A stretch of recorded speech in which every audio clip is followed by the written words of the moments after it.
How you doing, YouTube? Matt with Massive Beer Reviews. Back with yet another review. A little bit of down south cooking today. A little honky-tonk. A little bit Tennessee hopeful goodness in the form of Bearded Iris Brewings. It is their Tunnel Vision. Almost forgot the name of that. It's a double dry hopped with Citra IPA. First things first. This beer comes courtesy of Gray. Thank you very much, dude. He was a viewer, and he king shit a fuck mountain me in a comment, and then he sent me beers, so that makes him king shit a fuck mountain. So thank you very much, dude.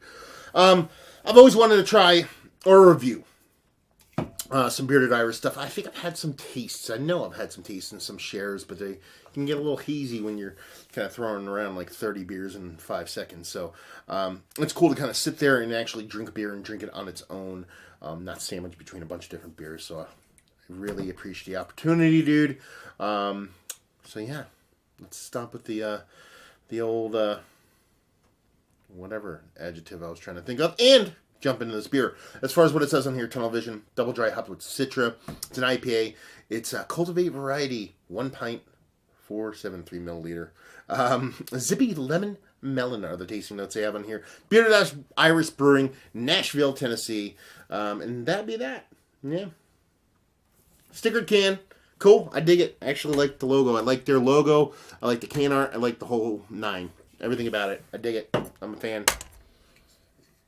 Spirals. I mean, they're circles. But circles and spirals, easy way to my heart.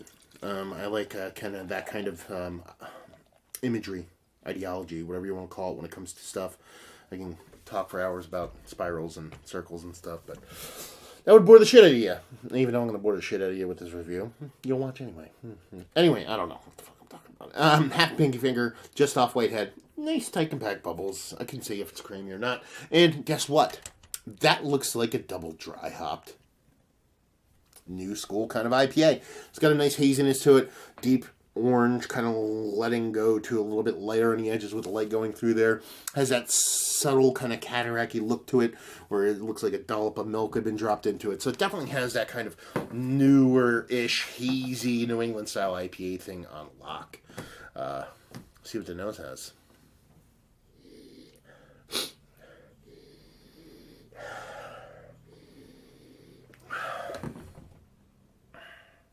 That smells good. Why does it smell good? Okay, there's hops. Who would have thunk it? It's a double dry hop beer. But what it does it has this almost like offensive level of green going on. It's like, it's the whole lawnmower thing I talk about, walking behind the lawnmower with a blast in your face, but it's like if you walk through a pot field, but then someone let the pot field go and let a bunch of weeds grow up. So it's like that pulling weed and smoking weed all at the same time. It's fucking the exception of weediness. Both aspects are coming. You're getting that green, stocky, vegetal weediness. You're getting the smoky weediness. You're getting the pulley weediness. It's like green. All the green, baby. There's a little bit of a funky buttery thing underneath it that I think is like a butterscotchy thing, but it's totally dismissible, but it's kind of deep within there. But I'm not really fixating on it.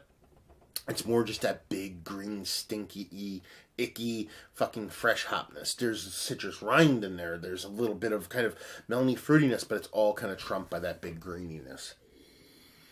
Yeah. I just want to drink it. Cheers.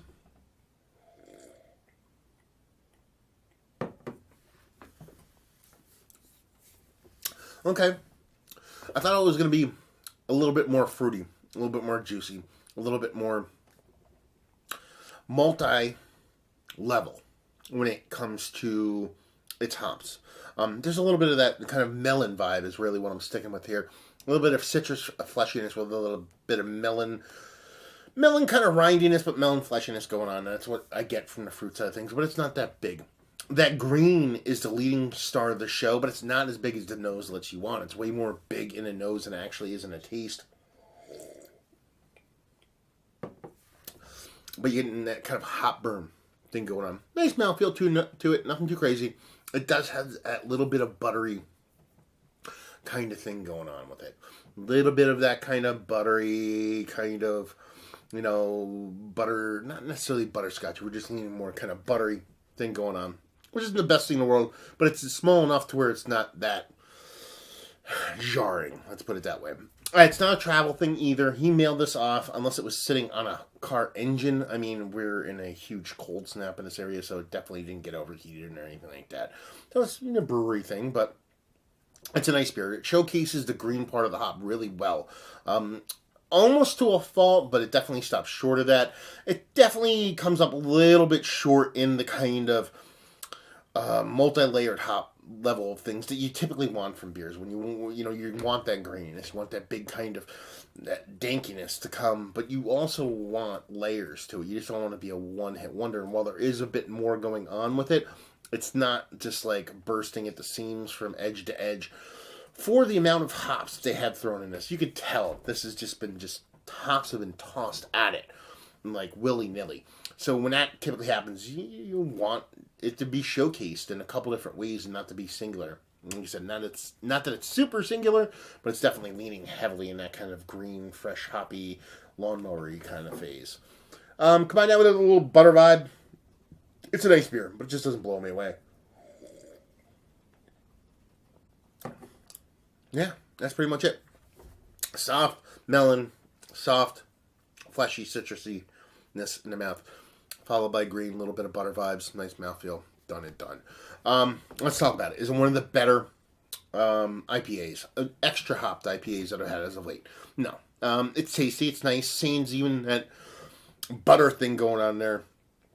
It's nice. It's not bad at all by any means. But at the same time, it does come off a little bit like, okay, trying to make the New England style IPA. It comes off a little bit more trying to make somebody else's beer as opposed to their own. I don't know how long Bearded Iris has been